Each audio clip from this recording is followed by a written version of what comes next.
Profetas e Reis, capítulo 51. Um reavivamento espiritual. A chegada de Esdras a Jerusalém foi oportuna. Havia grande necessidade de influência de sua presença.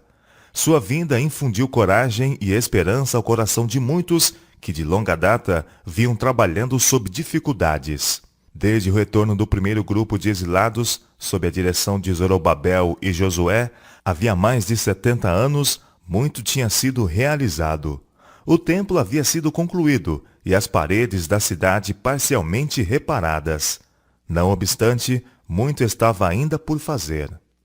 Entre os que tinham voltado para Jerusalém nos primeiros anos, havia muitos que tinham permanecido leais a Deus enquanto viveram. Mas um número considerável dos filhos e filhos dos filhos perderam de vista a santidade da lei de Deus. Até mesmo alguns dos homens revestidos de responsabilidade estavam vivendo em franco pecado.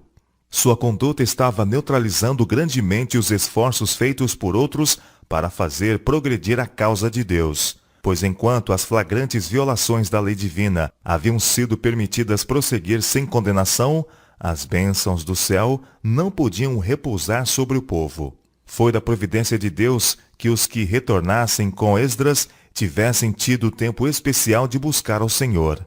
As experiências pelas quais tinham passado, em sua viagem de Babilônia, desprotegidos como tinham estado de qualquer poder humano, haviam-lhes ensinado ricas lições espirituais. Muitos tinham se tornado fortes na fé, e ao se misturarem com os desencorajados e indiferentes em Jerusalém, sua influência foi um poderoso fator para a reforma pouco mais tarde instituída. No quarto dia após a chegada, os tesouros de ouro e prata, com os vasos para o serviço do santuário, foram depositados pelos tesoureiros nas mãos dos oficiais do templo, na presença de testemunhas e com a máxima exatidão. Cada artigo foi examinado, conforme o número e conforme ao peso. Esdras, capítulo 8, verso 34.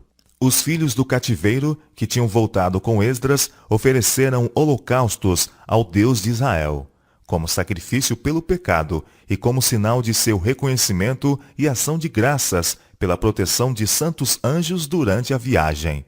Então deram as ordens do rei aos sátrapas do rei e aos governadores de aquém do rio, e ajuntaram o povo e a casa de Deus.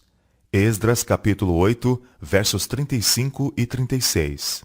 Bem pouco depois, uns poucos dos chefes de Israel se aproximaram de Esdras com uma séria denúncia.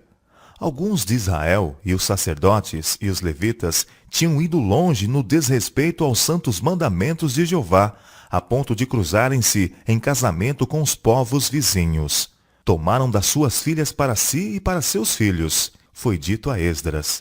E assim se misturou a semente santa com os povos das terras pagãs. Até a mão dos príncipes e magistrados foi a primeira nesta transgressão. Esdras capítulo 9, versos 1 e 2. Em seu estudo das causas que levaram ao cativeiro babilônio, Esdras havia verificado que a apostasia de Israel devia-se em grande parte à sua mistura com nações pagãs. Ele notara que se eles tivessem obedecido à ordem de Jeová de se conservarem separados das nações que os cercavam, teriam sido poupados de muitas experiências tristes e humilhantes. Agora, ao compreender que, não obstante as lições do passado, homens preeminentes ousavam transgredir as leis dadas como salvaguarda contra a apostasia, seu coração se confrangeu. Ele se lembrou de Deus em outra vez dar a seu povo permanência em sua terra nativa e sentiu-se presa de justa indignação e agastado com a ingratidão deles. Ouvindo eu tal coisa, ele disse, rasguei o meu vestido e o meu manto e arranquei os cabelos da minha cabeça e da minha barba e me assentei atônito. Então se ajuntaram a mim todos os que tremiam das palavras do Deus de Israel por causa da transgressão dos do cativeiro. Porém, eu me fiquei assentado atônito até o sacrifício da tarde. Esdras capítulo 9, versos 3 e 4. Ao tempo do sacrifício da tarde, Esdras se levantou, e uma vez mais rasgou seus vestidos e o seu manto, e se pôs de joelho, esvaziando sua alma em súplica ao céu. Estendendo as mãos para o Senhor, ele exclamou: Meu Deus, estou confuso e envergonhado para levantar a ti a minha face, meu Deus. Porque as nossas iniquidades se multiplicaram sobre a nossa cabeça, e a nossa culpa tem crescido até os céus. Desde os dias de nossos pais, o suplicante prosseguiu, até o dia de hoje estamos em grande culpa, e por causa das nossas iniquidades fomos entregues, nós, os nossos reis e os nossos sacerdotes, nas mãos dos reis da terra, à espada, ao cativeiro e ao roubo e à confusão do rosto, como hoje se vê. E agora, como por um pequeno momento, se nos fez graça da parte do Senhor, nosso Deus, para nos deixar alguns que escapem, e para dar-nos uma estaca no seu santo lugar, para nos alumiar os olhos, ó Deus nosso, e para nos dar uma pouca de vida na nossa servidão. Porque servos somos, porém na nossa servidão não nos desamparou o nosso Deus. Antes estendeu sobre nós beneficência perante os reis da Pérsia, para revivermos, para levantarmos a casa do Senhor, nosso Deus, e para restaurarmos as suas assolações, e para que se nos desse uma parede em Judá e em Jerusalém. Agora, pois, ó nosso Deus, que diremos depois disto? Pois deixamos teus mandamentos, os quais mandaste pelo ministério de teus servos, os profetas, e depois de tudo o que nos tem sucedido por causa das nossas más obras e da nossa grande culpa, ainda assim tu, ó nosso Deus, estorvasse que fôssemos destruídos por causa da nossa iniquidade, e ainda nos deste livramento como este. Tornaremos, pois, agora a violar os teus mandamentos e aparentar-nos com os povos destas abominações? Não te indignarias tu assim contra nós, até de todo nos consumires? Até que não ficasse resto, nem quem escapasse? Ah, Senhor, Deus de Israel, justo és, pois ficamos escapos, como hoje se vê.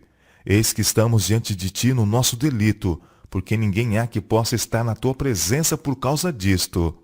Esdras capítulo 9, versos 6 a 15. A tristeza de Esdras e seus associados com respeito aos males que insidiosamente haviam penetrado no próprio coração da obra do Senhor produziu arrependimento.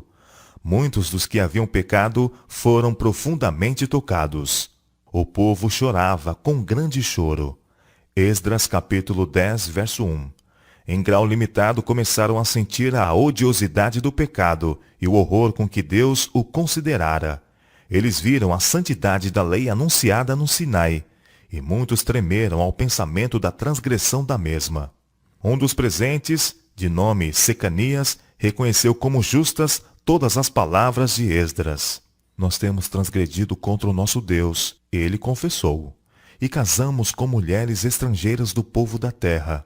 Mas no tocante a isso, ainda há esperança para Israel. Secanias propôs que todos os que tinham transgredido fizessem um concerto com Deus de renunciar ao pecado, e que isso fosse adjudicado conforme a lei. Levanta-te, ele impôs a Esdras, porque te pertence este negócio, e nós seremos contigo. Esforça-te e faze assim.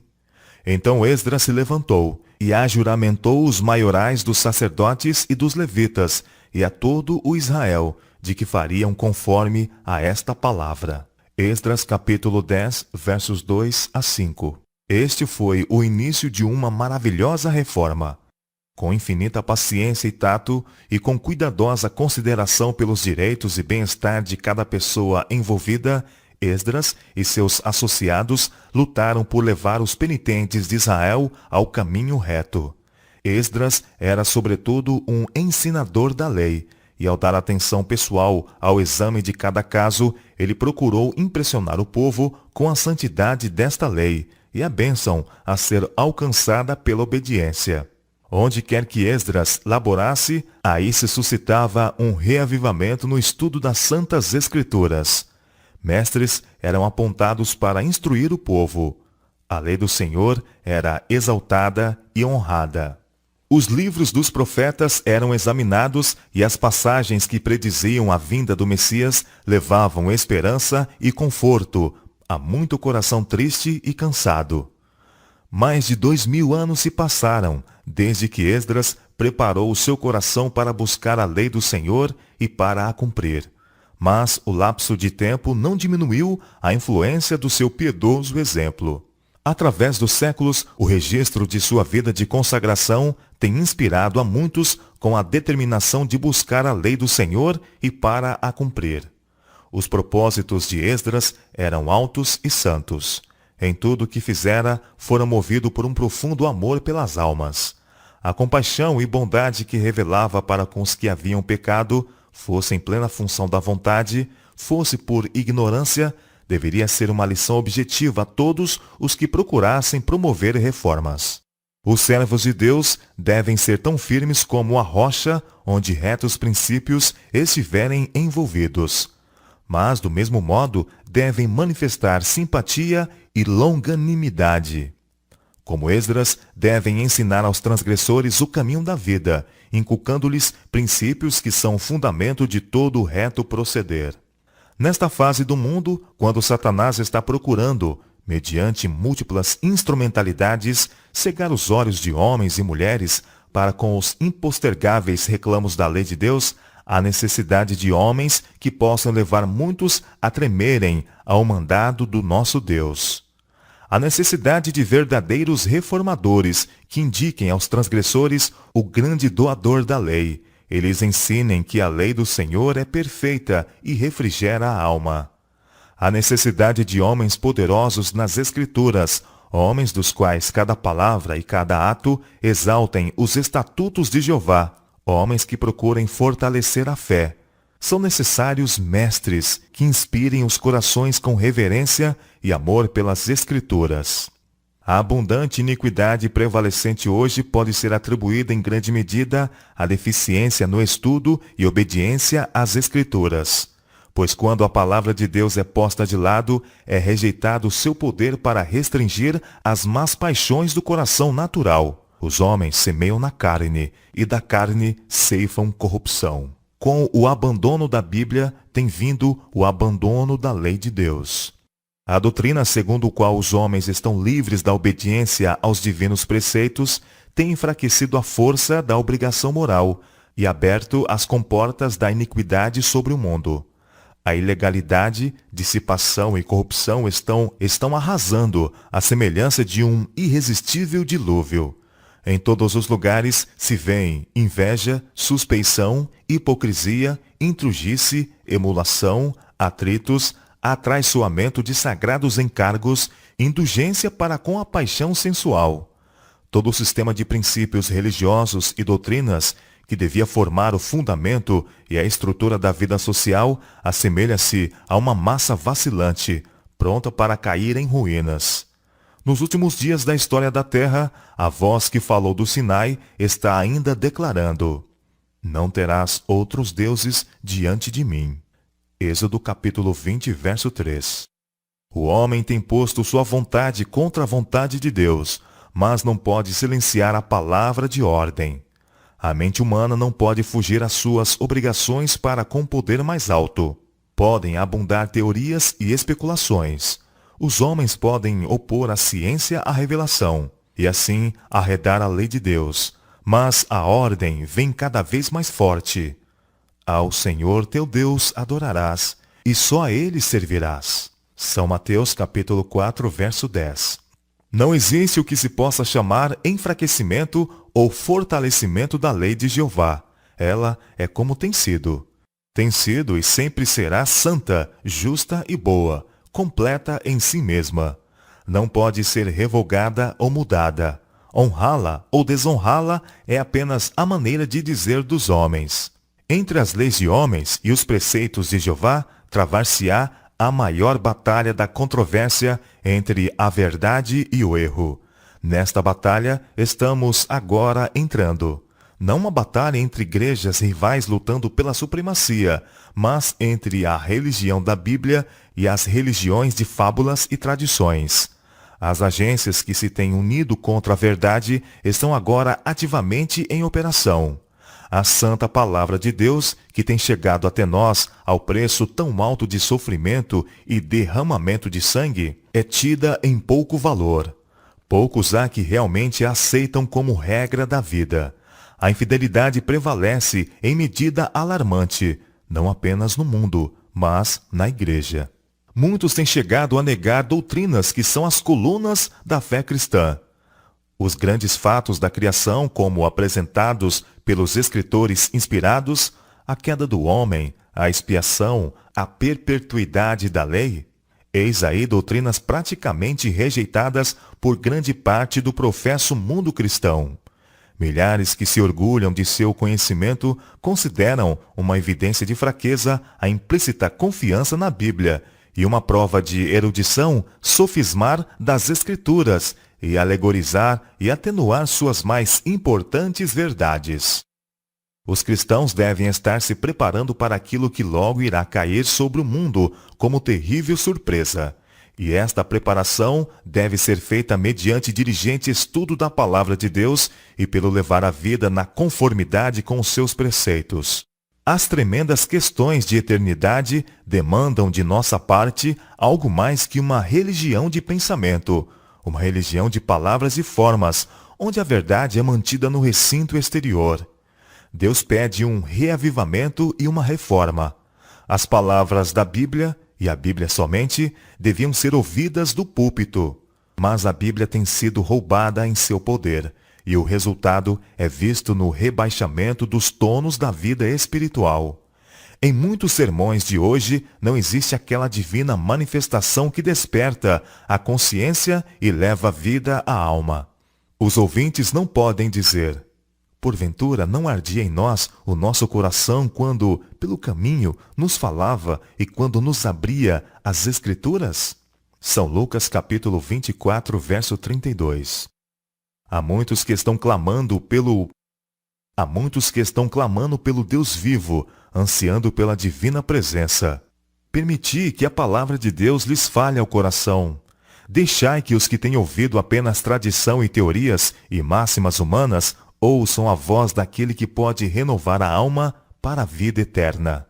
Grande luz jorrou dos patriarcas e profetas. Gloriosas coisas foram ditas de Sião, a cidade de Deus. Assim o Senhor deseja que a luz brilhe através dos seus seguidores hoje. Se os santos do Velho Testamento deram tão fulgurante testemunho de lealdade, não deviam aqueles sobre quem está brilhando a luz acumulada de séculos dar mais assinalado testemunho do poder da verdade? A glória dos profetas derrama luz sobre nosso caminho. O tipo encontrou o antítipo na morte do Filho de Deus. Cristo ressuscitou dos mortos, proclamando sobre o sepulcro rompido: Eu sou a ressurreição e a vida. São João capítulo 11, verso 25. Ele enviou o seu Espírito ao mundo para trazer todas as coisas à nossa lembrança. Por um milagre de poder, ele tem preservado sua palavra escrita através dos séculos. Os reformadores, cujo protesto nos deu o nome de protestantes, sentiram que Deus os havia chamado para levar a luz do Evangelho ao mundo. E no esforço para fazer isso, estiveram prontos para sacrificar suas posses, sua liberdade e a própria vida. Em face de perseguição e morte, o Evangelho foi proclamado longe e perto. A palavra de Deus foi levada ao povo, e todas as classes, altos e baixos, ricos e pobres, cultos e ignorantes, avidamente estudaram-na por si mesmos. Estamos nós, na batalha final do grande conflito, tão fiéis ao nosso encargo como os primeiros reformadores o foram ao seu? Tocai a buzina em Sião, santificai um jejum, proclamai um dia de proibição. Congregai o povo, santificai a congregação, ajuntai os anciãos, congregai os filhinhos. Chorem os sacerdotes, ministros do Senhor, entre o alpendre e o altar, e digam: poupa teu povo ao Senhor, e não entregues a tua herança ao opróbrio. Convertei-vos a mim de todo o vosso coração, e isso com jejuns, e com choro, e com pranto. E rasgai o vosso coração, e não os vossos vestidos, e convertei-vos ao Senhor vosso Deus, porque ele é misericordioso e compassivo e tardio em irar-se, e grande em beneficência, e se arrepende do mal. Quem sabe se voltará e se arrependerá e deixará após si uma bênção? Joel capítulo 2, versos 12 a 17.